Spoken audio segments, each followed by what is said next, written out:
लायनायनि वांसलाय तफिउ बियां करे लायखो अबश्य जोंगुर लायमाखाय सिमनानै हयते हेजमारा हयते वाइसे या मोराबारि लेंटा लुंटो जों खबै फैया सबसे जरा कोनो कथा ताबो गरतै त गन्डगोल कुनो करे काहाम नुसलै तौ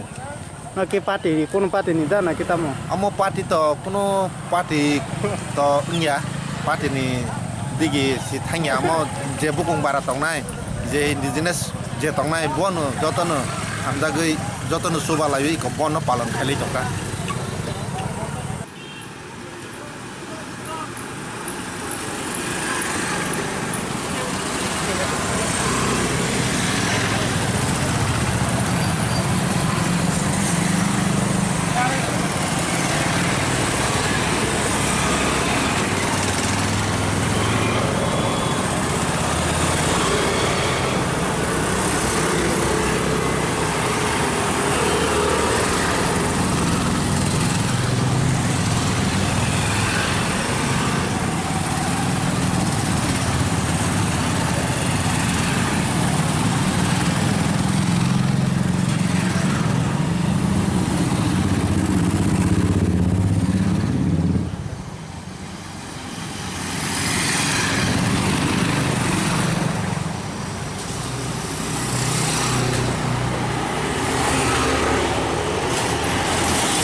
ওই এলাকায় সন্ত্রাস বলে পরিচিত দীর্ঘ 25 বছর এখন নতুন করে আবার নামাবলি পড়ে তারা ওই মাধববাড়ির চমুনিতে এডিসি চমুনিতে তারা তাদের নিজস্ব দোকানপাট ভাঙচুর করে ওই আন্দোলনকারীদের উপর দোষারোপ করে শেষ পর্যন্ত পুলিশ দায়িত্ব জ্ঞানহীনতায় আমাদের উপর গুলি করে সেই গুলিতে আমাদের 6 জন তরতাজা যুবক প্রচণ্ডভাবে আঘাত এবং আহত হয় বর্তমানে জীবিতে 5 জন এবং কলকাতাতে 1 জন তিনি মৃত্যুর সঙ্গে পাজা লড়ছে আরও প্রায় 12 জন খুমুলুং খেরাংবার হসপিটালে চিকিৎসাধীন এরপরে প্রচুর হাট ভাঙা পাও ভাঙা অনেকে হসপিটাল আসে নাই এরকম এটা অত্যন্ত দুর্ভাগ্যজনক শুধু তাই নয় ওই দিনের যে পুলিশের ভূমিকা এবং টিএসআরের যে ভূমিকা ডিআইজি এবং এসপি থাকার সত্ত্বেও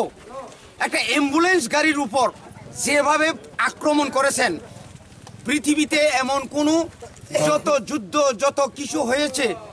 অ্যাম্বুলেন্সের উপর কোনো দিন আক্রমণ হয় নাই সেদিন এই আক্রমণ হয়েছে যার কারণে আমরা স্বরাষ্ট্র দপ্তরের বর্তমানে যে দায়িত্বে আছেন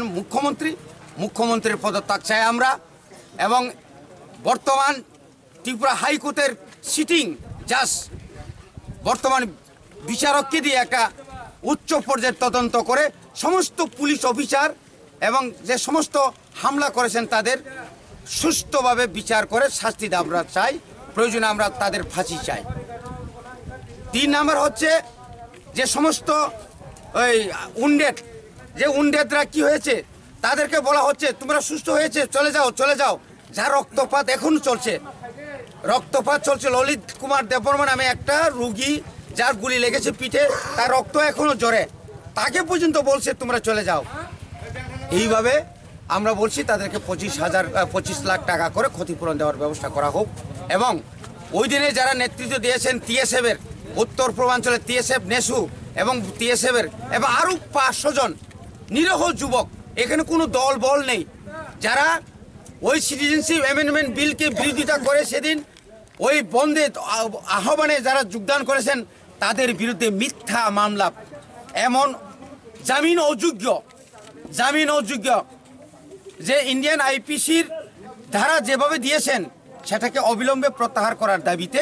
আজকে আমাদের জেলা পরিষদ এলাকার বন, এই বন সাংঘাতিক 100-এর মধ্যে 100% অন্তত সফল হয়েছে। সারা ত্রিপুরা রাজ্যের বহু থেকে মানুষ রাস্তায় নেমেছে, যুবক, কর্মচারী, সমস্ত শ্রমজীবী মানুষ রাস্তায় নেমে প্রতিবাদ করছে। এরপরেও যদি কোনো কিছু যদি না হয়, আমরা আরও বৃহত্তম, এখানে কোনো দল বল নেই, যারা ত্রিপ্রাসা জাতি, যারা ত্রিপ্রাসার জন্য মুক্তি চাইছেন, যারা এই সমস্ত কালো আইন বিরোধিতা করেছেন, তারা একসঙ্গে আমরা আন্দোলন করে অন্তত দেখিয়ে দিতে চাই আমরা এখনো ঐক্য আছি, আমরা এখনো এবং থানসা আছি সোজা। এই হচ্ছে আজকে আমাদের এই বন্ধের মূল।